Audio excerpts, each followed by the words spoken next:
up? It's Majay back here with another video. Today we're about to be watching 10 WWE wrestlers who refuse to win at Wrestlemania. This is about to be a surprise because there's a lot of people.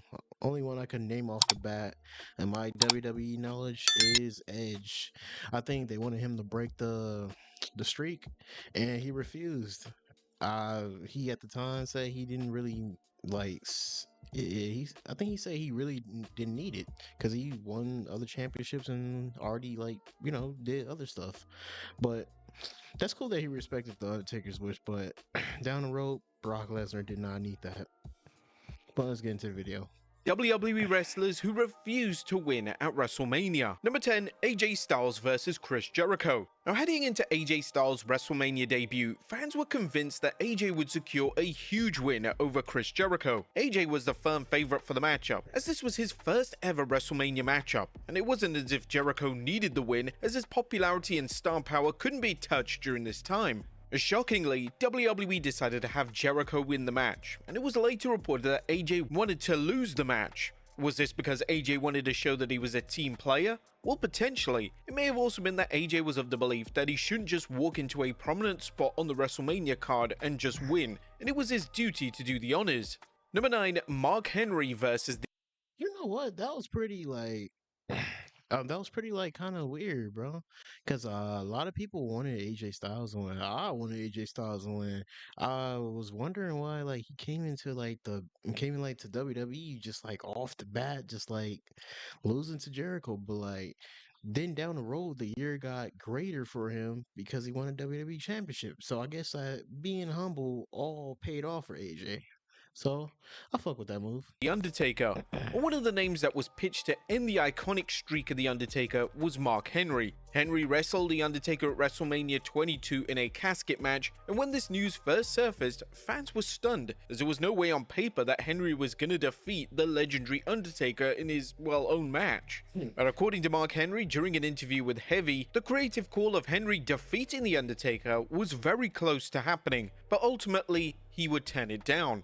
It was close, and there was some conversation about me being the one to break the streak, and if they would have asked me, I would have been like, hell no, I don't want to carry that weight. And Henry, just like several other names who have turned the offer down, realized the magnitude of the win. Conquering the streak at that time would have arguably been bigger than any world title win, and it's not something that talent were comfortable openly accepting, which is completely understandable. Number 8. I'm not gonna lie, yeah. A lot of people will be on your ass in different ways. Fans will be on your ass. A lot of critics will be on your ass. Higher ups will be looking at you differently. Wrestlers will be looking at you differently. Well, what I meant by critics will be on your ass is because they're gonna uphold you to this standard. If you start jobbing or losing in some type of different way, that was so this was all for nothing. So this was just you being on some bullshit. This is regular WWE bullshit booking. He broke the streak. There's no way he should be losing. Why are they presenting him this way? That's a lot of stress on one psyche. 8, Kane versus The Undertaker. Kane was a name that The Undertaker loved working with. This affection ran so deep that The Undertaker reportedly wanted Kane to break the streak on more than one occasion. Kane was well established for being one of the most selfless pro wrestlers of all time, so it was hardly a surprise that the man said no thanks.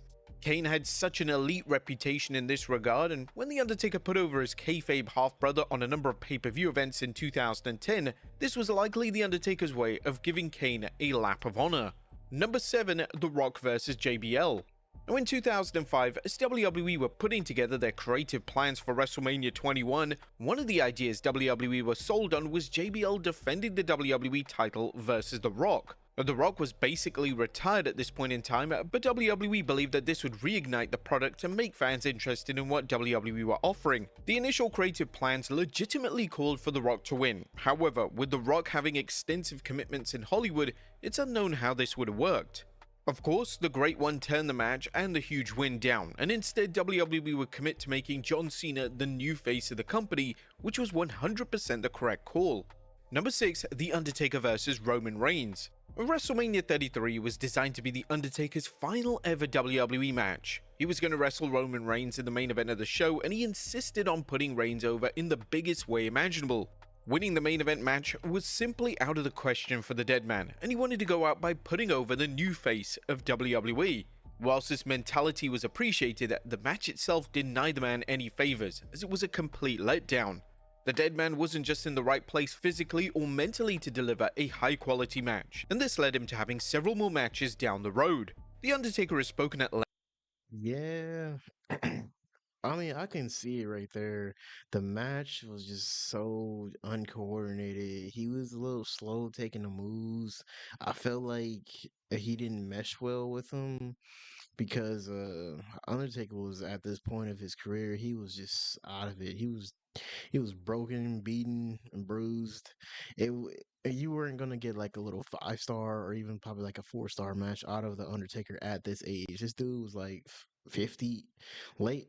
I think mid 50s at the time, and it's kind of hard because like Roman Reigns was gonna be doing all the like work basically. But I can get how he wasn't satisfied with this match. Regarding how bad he felt for messing up Reigns' big moment. Whilst The Undertaker may feel extremely bad, in the long run it failed to hinder either man's legacy or status in WWE. Number 5. John Cena vs Bray Wyatt. It's a common consensus that Bray Wyatt should have defeated John Cena at WrestleMania 30. Cena had no reason to win this match, and Wyatt winning such a huge match on the grand stage could have been an incredible moment for him.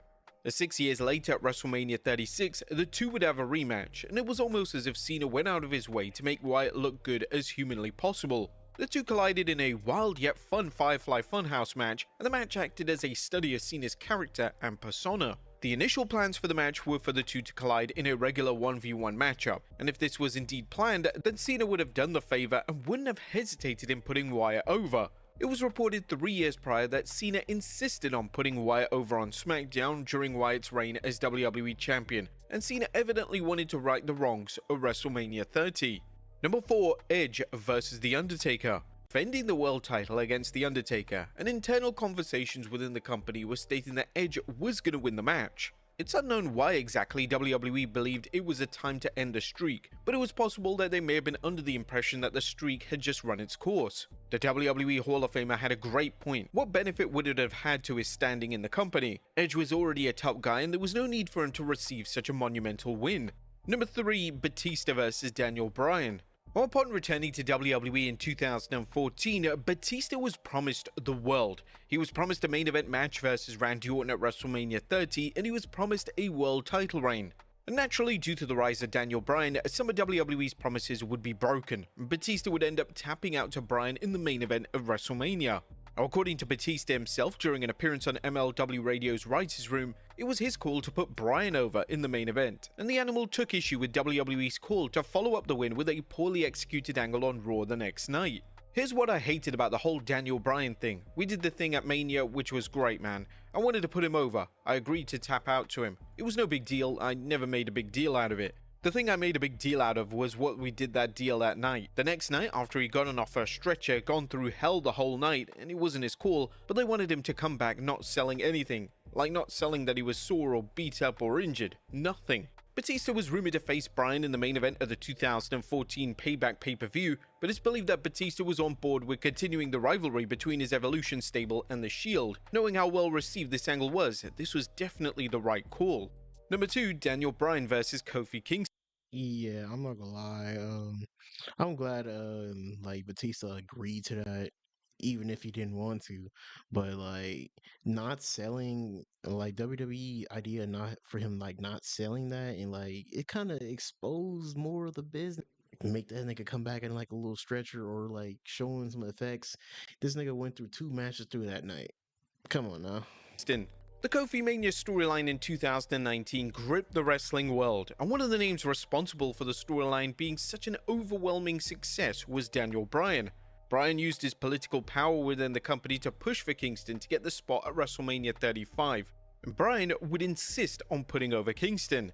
Kingston would reveal this during an appearance on the After the Bell podcast, and Kingston gave Bryan credit for understanding with what the fans wanted. Now, this was a trend that ran through Bryan's entire WWE run. He always seemed to know what the audience wanted, and he always knew when it was time to put someone over. And You know what? I like that. I like that whole thing of him just putting Kofi over. I didn't even know he wanted to at least, put Kofi over. I didn't know that like he was doing a lot of things behind the scenes. That's cool of Daniel Bryan, but I'm just like so pissed off. Like after that, like Kofi's title run was just kind of there but not there. It kept taking second fiddle, and it ended badly. They just let this nigga Brock Lesnar destroy this nigga in seconds. I always hated that. For one, Randy Orton versus The Undertaker.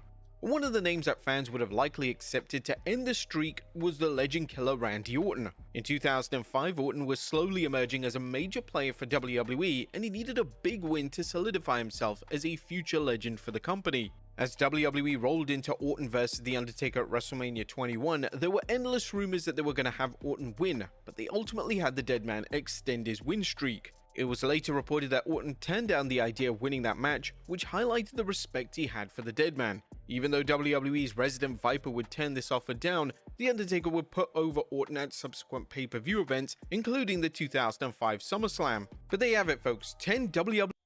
Man, I love this video because like there's a lot of people that always like had respect for all the legends and all like the other wrestlers, their colleagues that they wanted to put over, and like made the decision to just take a step back and just like let it happen, man. And what pause, but like just like take a step back and at least just like let shit play out and understanding what the audience wants, just like the Batista and just like the Daniel Bryan and Kofi thing. Like he knew what was happening and he pushed for it. Like I'm just never not gonna like respect Daniel Bryan for doing all of that crap though. I didn't even know he did. But hey, if you guys want to see some more WWE reactions, and if you like this video, check it out. But we on the road to 200 subs, yeah. And if you want to sub up, leave me a sub. But I'll catch you guys later.